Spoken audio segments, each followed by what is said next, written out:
मछली पिशाच हिंदी कहानियां। वो बहुत सुंदर गांव था। उस गांव में एक बहुत बड़ा झील था। वहां बहुत सारे मछुआरे मछली पकड़कर अपना गुजारा करते थे। उन्हीं मछुआरों में से एक मछुआरा था गुड्डू। गुड्डू की एक पत्नी और शादी की उम्र वाली एक बहन थी। गुड्डू हर रोज झील में जाकर मछली पकड़ता और उस मछली को बाजार में बेचकर पैसे कमाता।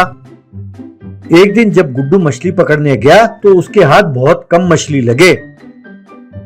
तब गुड्डू, ये क्या, आज इतने कम मछलियां जाल में फंसी? दिन बर दिन मछलियों की संख्या कम होती जा रही है। कहीं मेरे जाल में छेद तो नहीं? कहकर देखा। फिर मेरे जाल तो ठीक है, पता नहीं क्या समस्या है।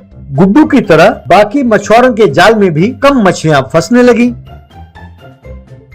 एक दिन शादी का विचौला गुड्डू के घर आया और गुड्डू से कहने लगा, बेटा गुड्डू, तुम्हारे बहन के लिए एक अच्छा रिश्ता आया है। इससे बढ़िया रिश्ता नहीं मिलेगा। वो दहेज भी कम मांग रहे हैं। वो सिर्फ 5 लाख रुपए मांग रहे हैं। इस रिश्ते को अपने हाथ से जाने ना दो बेटा। 1 हफ्ते के अंदर तुम अपना फैसला सुनाओ।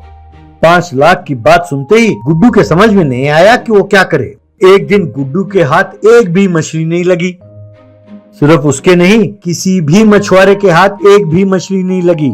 तब सब मछुआरे एक जगह जमा हुए। एक मछुआरा, अरे भैया, दिन भर दिन मछलियाँ कम होती जा रही हैं, एक भी मछली नहीं फंसी। आज तो हद हो गई, एक भी मछली हाथ नहीं लगी। ऐसा ही चलता रहा तो हम गुजारा कैसे करेंगे? तब दूसरा, हाँ भैया, ऐसा क्यों हो रहा है, मेरे समझ में नहीं आ रहा। लगता है मछलियाँ पकड़ना छोड़कर मजदूरी का काम करना होगा। गुड्डू के समझ में भी नहीं आया कि वो क्या करे। एक दिन मछली पकड़ने के लिए गुड्डू झील के पास गया और उसने झील में जाल फेंका। उसे लगा उसके जाल में कुछ फंसा है। उसने जाल जोर से खींचना शुरू किया, पर जाल बहुत भारी था। बड़े मुश्किल से उसने उस जाल को खींचा और अपने नाव में डाला।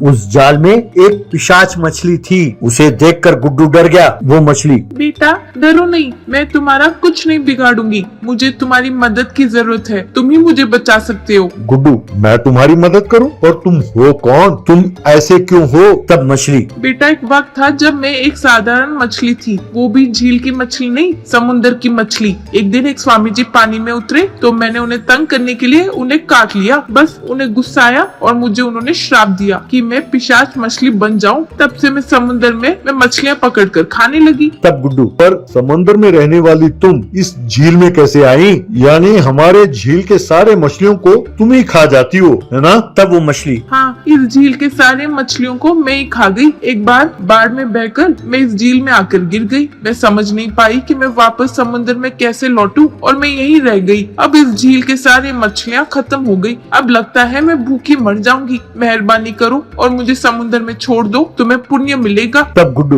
अरे तुमने ये क्या किया? तुम्हारे कारण हम सब मछुआरे कितने परेशान हैं, तुम जानती हो। ठीक है, चलो मैं तुम्हें समुद्र में छोड़ देता हूँ। कहकर उसे लेकर समुद्र की ओर गया।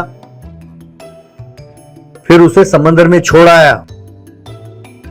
फिर गुड्डू उस मछली से, सुनो मछली, मैं तुम्हें श्राप से मुक्त कराता हूँ। मैं जब भी तुम्हें बुलाऊं तुम बाहर आ जाना। यूं कहा। तब वो मछली, ठीक है, मैं जानती हूँ कि वो साधु कहाँ रहते हैं। कहकर उस साधु का पता बताया और समुद्र के अंदर चली गई। फिर गुड्डू उस साधु के पास गया और जो कुछ हुआ उन्हें बताया और उस मछली की ओर से माफी भी मांगी। तब साधु, बेटा मैं तुम्हारी परेशानी समझ सकता हूँ। तुम ये दवाई ले जाओ और उस मछली को पिलाओ। वो मछली फिर से साधारण मछली हो जाएगी। कहकर उन्होंने हाथ घुमाया और एक दवाई को प्रकट किया। गुड्डू समंदर के पास गया और कहने लगा, मछली, ओ मछली, एक बार बाहर आओ। तब वो मछली बाहर आई। गुड्डू ने उस मछली को जो कुछ हुआ बताया और वो दवाई मछली को पिलाई। बस वो मछली साधारण मछली में बदल गई। तब वो मछली, बेटा धन्यवाद, जरा थोड़ी देर यहीं रुको, मैं आती हूँ। कहकर पानी के अंदर चली गई। कुछ देर बाद वो एक सोने के संदूक के साथ बाहर आई। बेटे तुमने जो मदद की है उसके बदले ये मेरी ओर से ये छोटा सा तोहफा है। कहकर उसे दिया। गुड्डू वो सोने के संदूक को लेकर खुशी खुशी वहाँ से चला गया।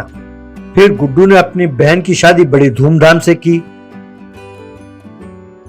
फिर उसने एक घर और एक गाड़ी खरीदा और आराम से रहने लगा।